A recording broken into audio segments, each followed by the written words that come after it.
નમસ્કાર વિદ્યાર્થી મિત્રો, કેમ છો? મજામાં? અત્યારે આપણે ધોરણ 11 વાણિજ્ય વ્યવસ્થા અને સંચાલનમાં ચેપ્ટર નંબર 1 ધંધાનું સ્વરૂપ, હેતુ અને કાર્યક્ષેત્રમાં આગળ અભ્યાસ કરવાનો છે. જેમાં છેલ્લે આપણે ધંધાના જે અલગ અલગ સ્વરૂપો હતા, જેમ કે પ્રવૃત્તિના બે સ્વરૂપો જોયા, આર્થિક પ્રવૃત્તિ અને બિન આર્થિક પ્રવૃત્તિ. એમાં આર્થિક પ્રવૃત્તિના પ્રકારો જોયા, ધંધો, વ્યવસાય અને રોજગાર. અને એમાં આપણે જે ધંધાકીય અલગ અલગ પ્રવૃત્તિ હતી, જે નફો મેળવવાના હેતુથી, અર્થ ઉપાર્જનના હેતુથી કરવામાં આવતી હતી, એવી પ્રવૃત્તિઓના બે પ્રકાર વિશે આપણે અભ્યાસ કરવાનો હતો. જેમાં આપણે એવું જોયું કે ધંધાકીય પ્રવૃત્તિને કુલ 3 ભાગમાં વિભાજિત કરવામાં આવે છે. આ 3 ભાગ એટલે કયા કયા? તો પેલું વેપાર, વાણિજ્ય અને ત્રીજું છે ઉદ્યોગ. તો ધંધાકીય પ્રવૃત્તિમાં આ 3 વિભાગ વિશે હવે આપણે વિગતવાર ચર્ચા કરવાની છે. જેમાં આપણે એક મુદ્દાની ગયા લેક્ચરમાં શરૂઆત પણ કરી દીધી છે, જેનું નામ હતું વેપાર. હવે આ વેપાર વિશે થોડીક માહિતી મેળવી અને પછી આપણે આગળ શરૂ કરીએ છીએ. તો વેપાર બે વ્યક્તિઓ વચ્ચેની પ્રક્રિયા છે, જેમાં એક ખરીદનાર અને બીજો વેચનાર. આ બંને વ્યક્તિ હોય તો જ વેપાર શક્ય છે. તો વેપાર માટે મહત્વની અને પાયાની બાબત હોય તો એને કહેવાય આપ-લે કરવી. આપ-લે એટલે કે જો વસ્તુની લેવડ દેવડ થશે તો જ વેપાર શક્ય બને છે. અને આ વેપારમાં વસ્તુ કે સેવાનો સમાવેશ કરવામાં આવે છે. અને આની પાછળ નો મુખ્ય હેતુ નફો કમાવાનો અને અર્થ ઉપાર્જન કરવાનો હોય છે. તો અહીંયા સુધી આપણે વેપાર વિશે ઘણી બધી માહિતી મેળવી હતી અને વેપારની અમુક લાક્ષણિકતાઓનો પણ આપણે અભ્યાસ કરેલો છે. જેમ કે વેપાર એ આર્થિક પ્રવૃત્તિ છે, એમાં બે વ્યક્તિ ખરીદનાર અને વેચનાર હોય છે, કાયદેસરની પ્રવૃત્તિ છે, અર્થ ઉપાર્જન માટે કરવામાં આવે છે. એમાં વેપારમાં નાણાંનું મૂલ્ય સૌથી વધુ રહેલું છે, માલિકીની ફેરબદલી થાય છે, વિનિમય અનિવાર્ય છે. આવા બધા ઘણા બધા મુદ્દાઓની આપણે વિગતવાર અભ્યાસ કરેલો છે. તો હવે આપણે આ જ વેપારના પોઈન્ટમાં એક પોઈન્ટ બાકી છે, જેનો આપણે અભ્યાસ કરવાનો છે, જેનું નામ છે વેપારના પ્રકારો. તો વિદ્યાર્થી મિત્રો, આપણે વેપારના પ્રકારો વિશે હવે અભ્યાસ કરવાનો છે. આ પ્રશ્ન તમને 3 માર્કમાં, 2 માર્કમાં અને 1 માર્કમાં પૂછી શકાય. કેવી રીતે પ્રશ્ન પૂછાય તમને? તો પ્રશ્ન પૂછાય આંતરિક વેપાર એટલે શું, અથવા પૂછાય વિદેશ વેપાર એટલે શું, અથવા તો આંતરરાષ્ટ્રીય વેપાર એટલે શું. 1 માર્કમાં પૂછી શકાય. 2 માર્કમાં પૂછાય કે આંતરિક વેપારનો અર્થ આપી ઉદાહરણ સાથે સમજાવો. તો તમારે અર્થ, ઉદાહરણ અને એની માહિતી સમજાવવાની છે. અને 3 માર્કમાં પૂછાય તો તમને જે છે એ આંતરિક વેપાર અને આંતરરાષ્ટ્રીય વેપાર વિશે સમજાવો, એવું તમને પૂછાતું હોય છે. તો આપણને ટેક્સ્ટ બુકમાં એક થિયરિકલ બેઝ પેરેગ્રાફ વાઇઝ આપેલું છે, પણ આપણે અહીંયા તફાવત પ્રમાણે સમજીશું, જેથી કરી બંને મુદ્દાને તમે સરખાવી શકો અને તમે ઝડપથી એને યાદ રાખી શકો. રાઈટ? તો હવે આપણે પોઈન્ટ ઉપર જઈએ છીએ. એમાં આંતરિક વેપાર અને બીજું છે આંતરરાષ્ટ્રીય વેપાર.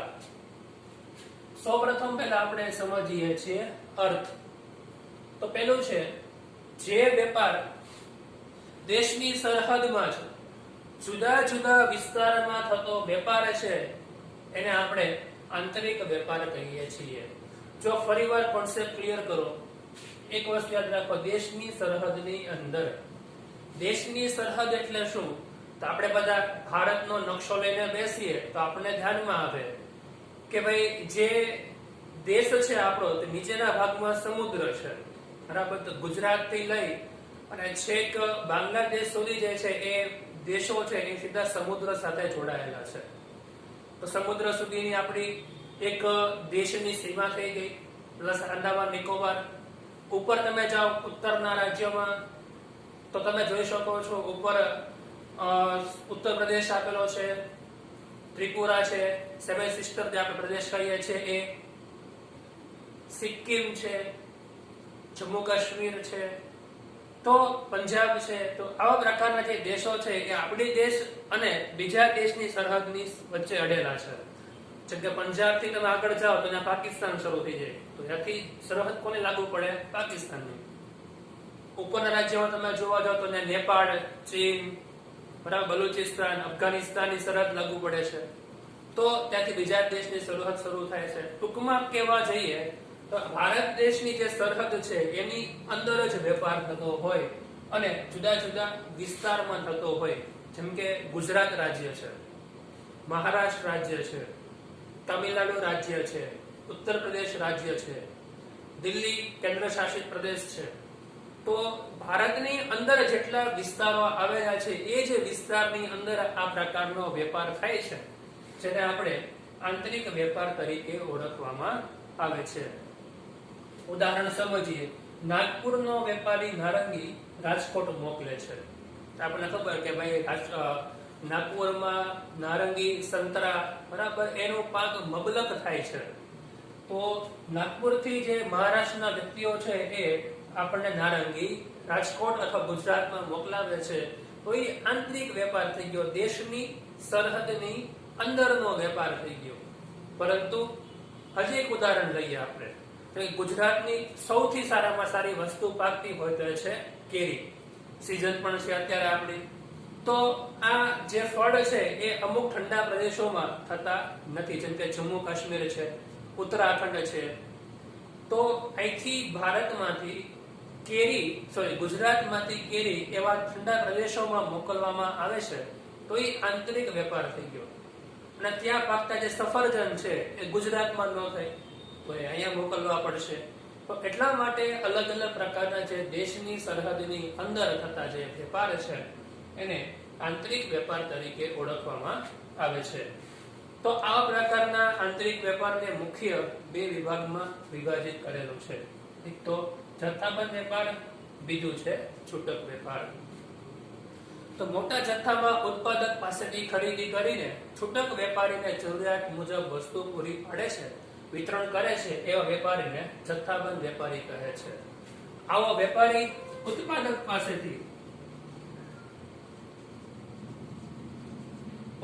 પાસેથી માલ સામાન ખરીદી જથ્થાબંધ અને કોને આપશે? ગ્રાહકને. અથવા છૂટક વેપારીને માલ સામાન આપે અને જથ્થાબંધ વેપારી કહેવાય. બીજો પ્રકાર છે છૂટક વેપારી. તો છૂટક વેપારી જે છે એ જથ્થાબંધ વેપારી પાસેથી માલ સામાન ખરીદી અને ગ્રાહકને પૂરી પાડે છે. તો અહીંયા વેપારના કુલ બે પ્રકાર પાડી શકાય છે, જથ્થાબંધ વેપારી અને છૂટક વેપારી. તો આપણે ઘણી જગ્યાએ સાંભળ્યું હશે, બોર્ડ પણ લગાડેલા હશે, હોલસેલર, રિટેલર, બરાબર. તેનો મતલબ શું થયો? તો જે જથ્થાબંધ વસ્તુ વેપાર કરે છે, કોઈ વ્યક્તિ છૂટક વેપાર કરે છે. તો આ પ્રકારના વેપારો ભારતની અંદર, દેશની સરહદની અંદર વિવિધ પ્રકારના સ્વરૂપે નાની મોટી ચીજ વસ્તુઓ, રોજબરોજના ઉપયોગમાં આવતી ચીજ વસ્તુઓનું વેચાણ કરે છે અને પોતાના ધંધા ઉદ્યોગ ચલાવતા હોય છે. તો આ પ્રકારના ઉદ્યોગને આંતરિક ઉદ્યોગ કહેવાય છે, અને આંતરિક વેપાર તરીકે ઓળખવામાં આવે છે. બીજો પ્રકાર છે આંતરરાષ્ટ્રીય વેપાર. તો આંતરરાષ્ટ્રીય વેપાર એટલે શું? કે કોઈ પણ બે દેશ વચ્ચે થતા વેપારને આંતરરાષ્ટ્રીય વેપાર કહે છે. સાવ સીધી સરળ વ્યાખ્યા. શું કીધું છે? ફરીવાર સમજીએ. કોઈ પણ બે દેશ વચ્ચે થતા વેપારને આંતરરાષ્ટ્રીય વેપાર કહે છે. એટલે કે દેશની સીમાની, દેશની સરહદની બહાર થતા હોય. હવે આ થોડું ઉદાહરણ સ્વરૂપે સમજીએ તો ઝડપથી ખ્યાલ આવશે આપણને. તો પેલું કીધું છે જાપાનની કંપની ભારતને મોબાઈલ વહેંચે છે. તો આપણને ખબર, ટેકનોલોજીના ક્ષેત્રમાં જે નામાંકિત દેશો છે એમાંથી એક નામ જાપાનનું પણ આવે છે. એની ટેકનોલોજી, એની કાર, એની mobile company, telephone company, TV company, ઘણી બધી પ્રખ્યાત કંપનીઓ છે. તો ત્યાંથી માલસામાન જાપાનથી ભારત સુધી આવે છે અને ભારતમાં એ વેચાય છે. તો આવા પ્રકારના ઉદ્યોગને આપણે આંતરરાષ્ટ્રીય વેપાર કહીએ છીએ, કે જે દેશની સરહદની બહાર થાય છે. જાપાન તો આપણા દેશમાં નથી આવ્યું, રાઈટ? તો એટલા માટે તે બીજો દેશ છે, એટલે કે એક દેશ અને બીજા દેશ વચ્ચે થતો વેપાર છે. એક ભારતનું ઉદાહરણ લઈએ તો ભારતના જે મરી મસાલા છે, ગરમ મસાલા કહીએ છીએ, જો ગરમ મસાલા ઉત્પાદન મોટા ભાગે સૌથી વધુ ઉત્પાદન એશિયામાં થાય છે, એશિયા ખંડમાં, જેમાં ભારત, પાકિસ્તાન, ઇન્ડોનેશિયા, શ્રીલંકા એવા જે આજુબાજુના એશિયાના જે ખંડો દેશો છે એમાં વિપુલ પ્રમાણમાં મરી મસાલા થાય છે. એમાં સૌથી વધુ ઉત્પાદન કરતું હોય તો એ છે ભારત. તજ, લવિંગ, જે આપણે રસોઈના કામકાજમાં અને અલગ અલગ ઉપયોગમાં આવે છે એને આપણે મરી મસાલા કહીએ છીએ. તો એવી વસ્તુ જે છે એ ઠંડા પ્રદેશોમાં ક્યાંય થતી નથી. એટલા માટે ઇંગ્લેન્ડ, અમેરિકા, છે, અમેરિકા છે, રશિયા છે, તો એવા પ્રકારના દેશોમાં ભારતમાંથી ગરમ મસાલા જે છે એ મરી મસાલા ત્યાં પહોંચાડીએ છીએ. તો ભાઈ એને આપણે આંતરરાષ્ટ્રીય વેપાર કહીએ છીએ.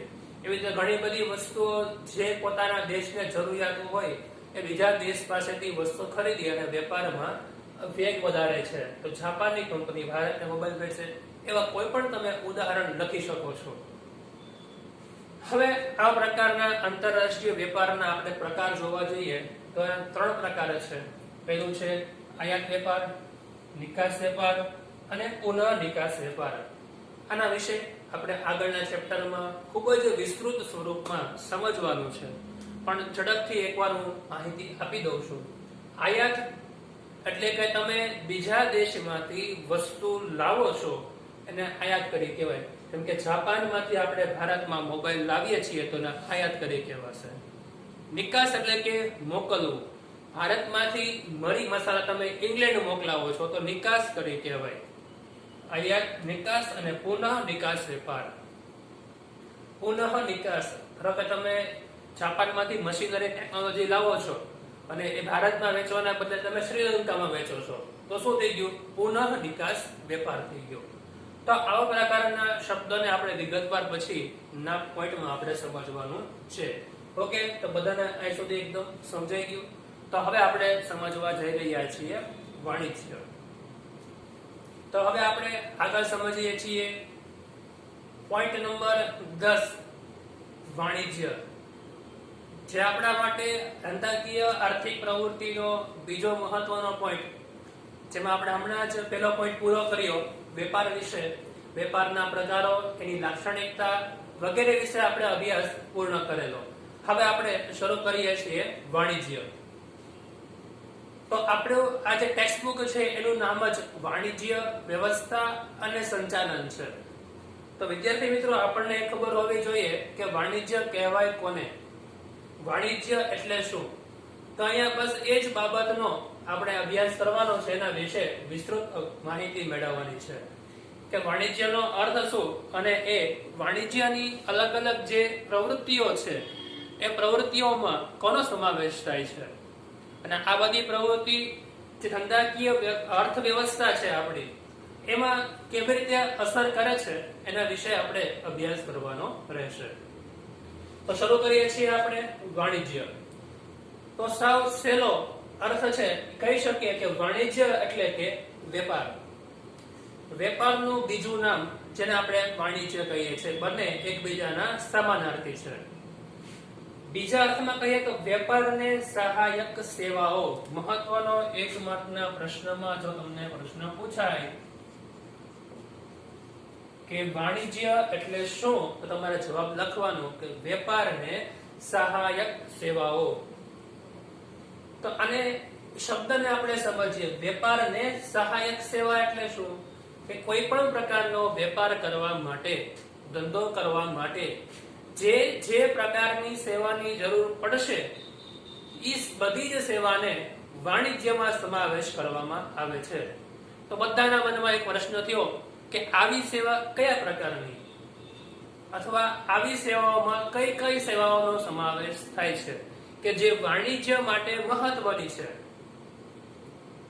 વાણિજ્ય માટે ઉપયોગી છે, તો બસ આ બધી સેવાઓને આપણે આગળના બાકીના ચેપ્ટરોમાં આપણે ડિટેલમાં ખૂબ જ ઊંડાણપૂર્વક પ્રકારો સાથે સમજવાનું છે, પણ અહીંયા આપણે ખાલી સેવાઓ વિશે અભ્યાસ કરવાનો છે. તો જોઈએ આપણે આ સહાયક સેવાઓ એટલે કયા પ્રકારની સેવા.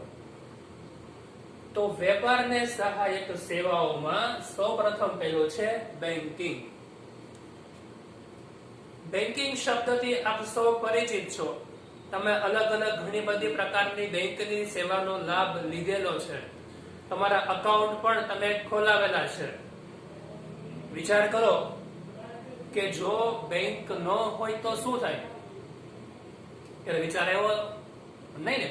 યસ, તો તમે ધંધાકીય વ્યવહાર માટે જો બેન્કિંગ વ્યવસ્થા ન હોય તો વેપાર કરવો જે છે એ થોડો મુશ્કેલ બને. એના વ્યવહારો થોડા ધીમા થઈ જાય, રાઈટ? કારણ કે જો આપણે અત્યારે ટ્રાન્સફર કરવા હોય પૈસા, લાખ, 2 લાખ, 10 લાખ, 50 લાખ, તો તમે એક જ દિવસમાં એટલા તમે પૈસા ટ્રાન્સફર કોઈ પણ શહેરમાં, કોઈ પણ દેશમાં તમે કરી શકો. ક્યારે? બેન્કિંગ સેવા છે એટલા માટે. તમારે નાણાંને સાચવવા છે, તમારી મૂડી ભંડોળ સાચવવું, તો તમે તમારી દુકાને લાખો કરોડો રૂપિયા સાચવી શકવા નથી, પરંતુ તમે બેંકમાં, અકાઉન્ટમાં તમે સાચવી શકો છો. એવા તો કેટલા બધા વ્યવહારો છે, એના પ્રકારો વિશે જે બેંક કઈ કઈ સેવા આપે છે એના વિશે સમજવાનું છે. પણ વેપાર કરવા માટે મહત્વની સેવા એટલે બેન્કિંગ. બીજી સેવા છે વીમા સેવા, ઇન્સ્યોરન્સ કહીએ છીએ આપણે. તો આ વીમો શબ્દથી પણ તમે બધા પરિચિત છો. તો આપણને પ્રશ્ન થાય, વીમો તો વ્યક્તિ માટે લેવાનો હોય ને, એટલે ક્યાં ઉદ્યોગ ધંધા સાથે લેવા દેવા? તો નહીં. તો વીમો અત્યારે વીમાનું ક્ષેત્ર, વીમાનો વ્યાપ જે છે એટલો બધો વિસ્તૃત થયો છે, એનું આધુનિકીકરણ થયું છે. વીમાની સેવાઓમાં ધીમે ધીમે એટલો બધો ફેરફાર થયો છે કે દરેક ક્ષેત્રમાં અત્યારે જરૂરી છે. માનવ સર્જિત આપત્તિ છે, કુદરતી આપત્તિ છે, એના માટે બચવા માટે વીમા સુરક્ષા જરૂરી છે. એટલા માટે વીમા ક્ષેત્ર છે. પછી વાહન વ્યવહાર છે. તો સૌથી વધુ મહત્વનો હોય તો વાહન વ્યવહાર છે. જેમાં આપણે વેપારમાં સમજી ગયા આગળ કે ભાઈ ભારતમાંથી તમારે વિદેશમાં માલ સામાન મોકલવો છે, તો તમે શેનો ઉપયોગ કરશો? આ તમે હવાઈ જહાજનો ઉપયોગ કરશો, આ તમે દરિયાઈ માર્ગે મોકલશો, અથવા તમે ટ્રેન મારફતે મોકલશો. તો આ બધા કોના પ્રકારો છે? તો વાહન વ્યવહારના પ્રકારો છે. તમારે રાજકોટની માલ સામાન કાશ્મીર મોકલવો છે, તમે કેવી રીતે મોકલશો? તમારે વાહન વ્યવહારનો ઉપયોગ કરવો પડશે. તો અહીંયા વાહન વ્યવહાર પણ એ વેપારની ખૂબ જ અગત્યની અને સ્પર્શતી બાબત છે. વાહન વ્યવહાર વગર વેપાર શક્ય નથી.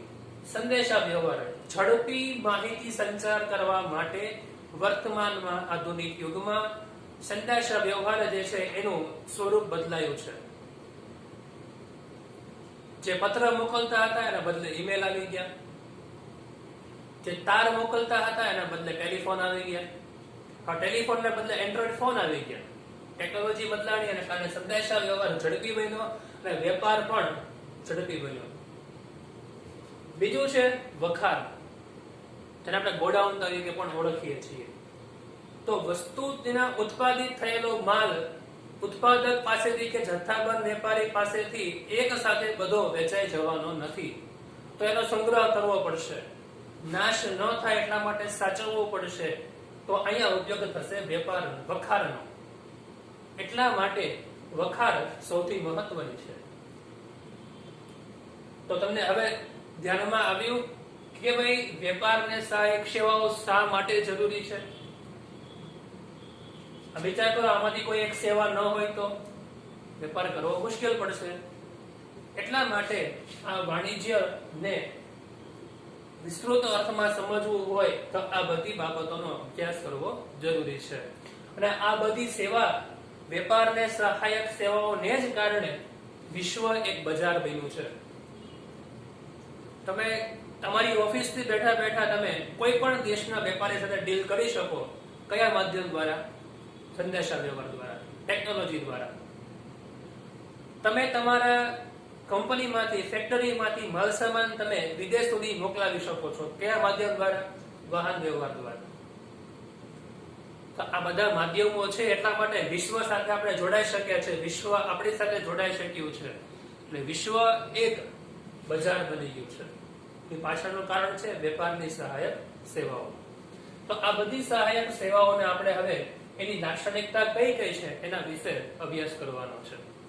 તો સૌપ્રથમ શરૂ કરીએ. પહેલું, વાણિજ્ય શબ્દમાં વેપારનો સમાવેશ થયેલો છે, જે આપણે અર્થમાં જ સમજી ગયા. વાણિજ્ય એટલે વેપાર, વેપાર એટલે વાણિજ્ય, રાઈટ? તો અહીંયા આપણે આ શબ્દને પૂરેપૂરી સમજૂતી મેળવી. પછી આ વાણિજ્ય એ આર્થિક પ્રવૃત્તિ છે. બેન્કિંગ, તો બેંક ફ્રીમાં સેવા નથી આપતી, સેવાના બદલામાં પોતે નાણાં મેળવે છે. વીમો, તો વીમા કંપની ફ્રીમાં વીમો નથી ઉતરાવી આપતી, પણ આપણને એના બદલામાં જે છે આપણે એને વ્યાજ ચૂકવવું પડશે, આપણે પ્રીમિયમ ભરવું પડશે. પ્લસ વાહન વ્યવહાર, તો વાહન વ્યવહાર માટે આપણે ભાડું દેવું પડશે. સંદેશા વ્યવહાર માટે ખર્ચ ચૂકવવો પડશે. વખાર માટે ભાડું દેવું પડશે. તો આ બધી સેવા પાછળનો મુખ્ય હેતુ છે અર્થ ઉપાર્જનનો. એટલે આપણે કહીએ એને આર્થિક પ્રવૃત્તિ.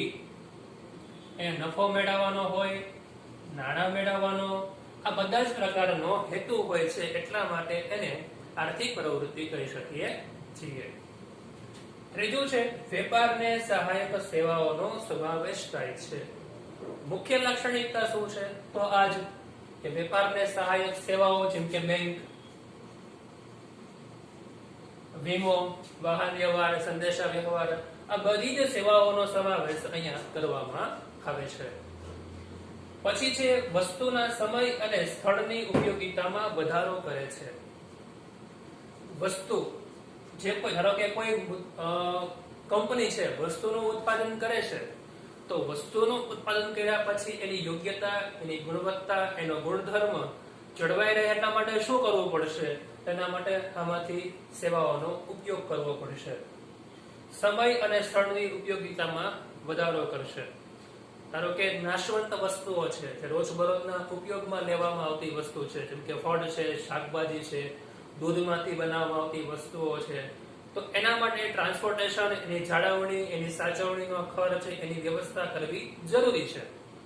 તો અહીંયા ફળની ઉપયોગિતામાં એ વધારો કરશે. અમુક માટે કોલ્ડ સ્ટોરેજ રાખવા પડશે, અમુક માટે વખાર રાખવી પડશે. તો આ બધી વ્યવસ્થા શેના આધારે બને છે? તો વેપારને સહાયક સેવાને આધારે. ઓકે. પછી છે સેવાનું સાતત્ય વધે છે. સાતત્ય વધવું એટલે શું? કે એઝ ઇટ ઇઝ જેવું છે એની રીતે આગળ વધારી શકાય. એટલે કે જે કોઈ પણ સેવા છે એ સેવાને કારણે એનો વ્યાપ જે છે આપણે વધારી શકીએ છીએ, એની ઉપયોગિતામાં આપણે વધારો કરી શકીએ છીએ. ત્યારબાદ વેપારને સહાયક સેવા વ્યાજબી કિંમતે મળે તો ગ્રાહકને વ્યાજબી કિંમત વસ્તુ મળે. જો એ વેપારને સહાયક સેવા સીધી ગ્રાહક સાથે જોડાયેલી છે. જો વેપારને સહાયક સેવા વ્યાજબી કિંમતે મળે, જો બેંક દ્વારા જે કોઈ પણ ચાર્જ વસૂલ કરવામાં આવે છે ઓછો ચાર્જ હોય. પછી વીમો, તો વીમાનો પ્રીમિયમ જે છે એ ઓછા દરે હોય. વાહન વ્યવહારનું ભાડું ઓછું હોય. સંદેશા વ્યવહારનો ખર્ચ ઓછો હોય. વખારનું ભાડું ઓછું હોય. તો શું થાય? તો જો ભાડું અને અન્ય ખર્ચ ઓછો હોય તો વસ્તુની પડતર કિંમત ઘટે. સમજાય છે? તો વસ્તુની પડતર કિંમત ઘટે એટલે ગ્રાહકને ઓછી કિંમતે વસ્તુ મળે.